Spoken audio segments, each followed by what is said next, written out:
હાલ આંબાલાલ પટેલને લઈને ખૂબ જ દુઃખદ સમાચાર સામે આવી રહ્યા છે। ડિસેમ્બરના પ્રથમ સપ્તાહમાં દક્ષિણ ગુજરાતમાં કમોસમી વરસાદની આંબાલાલ પટેલે આગાહી કરી છે। લો પ્રેશરના કારણે મુંબઈ અને દક્ષિણ ગુજરાતમાં વરસાદનું અનુમાન વ્યક્ત કરવામાં આવ્યું છે।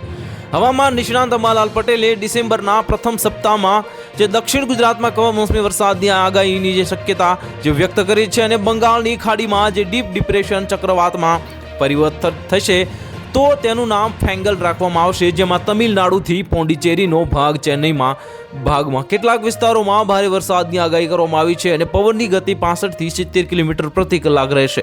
કેટલાક વિસ્તારમાં 80 થી 90 કિલોમીટર પ્રતિ કલાકે પવન ફૂંકાશે।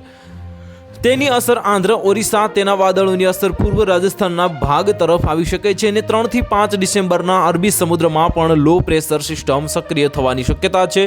અન્ય ડિપ્રેશન થાય મુંબઈ સુધી તો અને દક્ષિણ ગુજરાત સુધીમાં વરસાદ કે વાદળો આવવાની સંભાવના છે।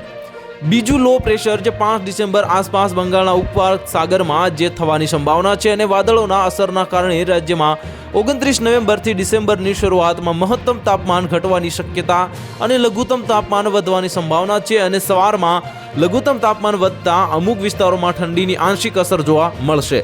તો હાલ માટે આટલું જ, મળીશું નવી અપડેટ સાથે। જો તમને અમારા વિડીયો પસંદ આવતા હોય તો વિડીયોને લાઇક કરી દેજો, ચેનલને સબસ્ક્રાઇબ કરી બાજુમાં આવેલા બેલ આઇકનને દબાવી દો, જેથી તમને આવા સમાચારની અપડેટ મળતી રહે।